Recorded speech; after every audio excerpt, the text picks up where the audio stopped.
Okay, guys, I did it. I went ahead and poured this thing today. 3 big pours, or one massive one here and 2 other pours. I ran to Home Depot this morning because I did decide my buckets were too small. I've trashed the place thoroughly. So it is a massive job. I thought I'd be done by 1 o'clock at the latest. I wasn't done till 3:30. Breathing through a respirator from 11 to 3:30 at 82 degrees in here, South Florida. But it still stinks in here like paint fumes. I am happy the way that the design came out. I wanted the white marbly look, clean. But one thing that I have now learned on my 3rd pour, which I wish I'd learned earlier, these edges really suck. And I wish Stone Coat Countertops told you more about it, but I have not. I've watched a million of their videos and they do not stress the edges.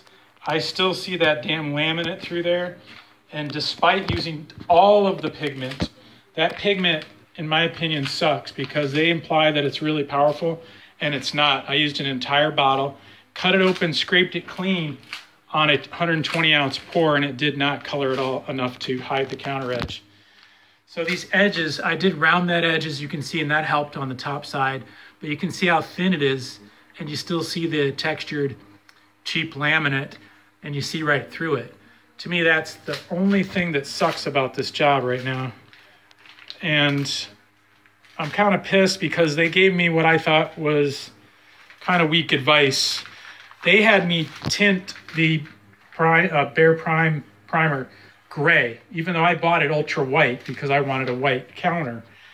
And they said, oh no, you definitely should go gray because even if you're doing white, it'll make it better. That's not the case, because look at, there is my damn counter, and that's the gray that they had me tint it. Had I had it kept it ultra white like I had bought it, I literally went back to the store to tint it gray based on their advice. And now you see the gray everywhere, and that looks like crap.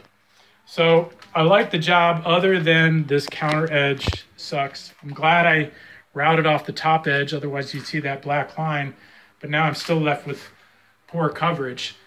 The pigment is not powerful. You need tons of it, way more than they suggest. Don't prime it gray if you want a white counter. Why they told me to do that, I have no idea, but it sucks because I got this big mess and I don't know how to fix the edges. The other thing is when you're taping off this counter area that's got cut plywood, the dust, I was using a hair dryer and a heat gun. I kicked up the dust that was hidden in these little nooks and crannies, and it went up on the counter.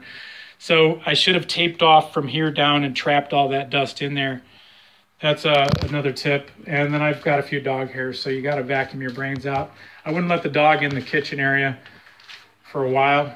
But those are my pet peeves with this project. I wish I'd known that ahead of time, that the pigment sucks.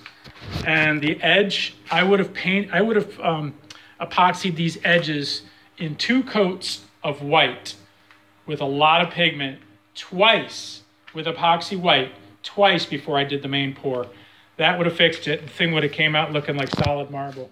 But now I've got laminate counters shining through on these edges. Some pretty cool, it's easy to put the stripes in. I figured that out finally. And it came out pretty cool. My wife will be happy, but I'm kind of picky. I still hate the edge. And hopefully I can help you avoid the pitfall of that edge. If you're doing laminate, you gotta coat that thing multiple times. Good luck.